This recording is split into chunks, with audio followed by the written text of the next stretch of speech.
My name is Barry Crockett and I'm the Master Distiller of the distillery here at Midleton, and I've been in the position of Master Distiller since 1981, that's 30 years. And my background, of course, is that my family, or my father was Master Distiller of the Old Midleton Distillery before me, and I learned my trade as an apprentice to him and indeed to others who were involved in the brewing business in this distillery in the late 1960s and very early 1970s. Triple distillation is the unique style of distillation when we're speaking about the normal concept of distillation here in Ireland.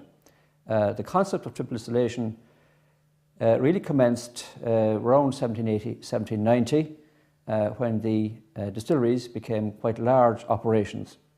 It was then believed that the concept of triple distillation would lead to a cleaner, more refined and smoother spirit.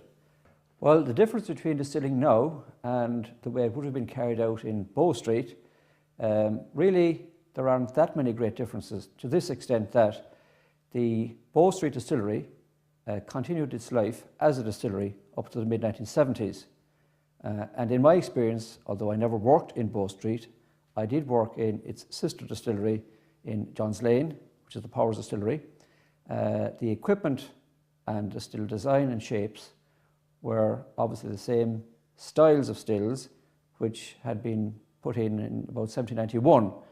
So really, if you're using the same type of equipment and basically the same methods, you can really say that the style of spirit as distilled in Bow Street in 1780, 1790, that particular style of spirit, because the, shall we say, the equipment remained the same, so therefore the style of spirit remained roughly the same in the early 1970s.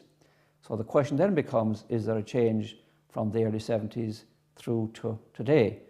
Well, the answer to that is the tradition in terms of the usage of raw material remains the same. The stills are obviously different for the very simple reason that they were built and commissioned in the mid-1970s. However, the way in which those stills are used remains the same.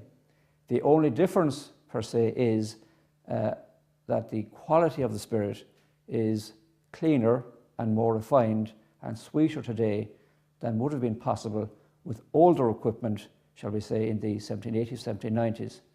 So a simple answer to your question, that the techniques which were developed in those early days essentially remain the same. The benefit has been that with the introduction of modern and up-to-date control systems, you can obtain a finer quality spirit.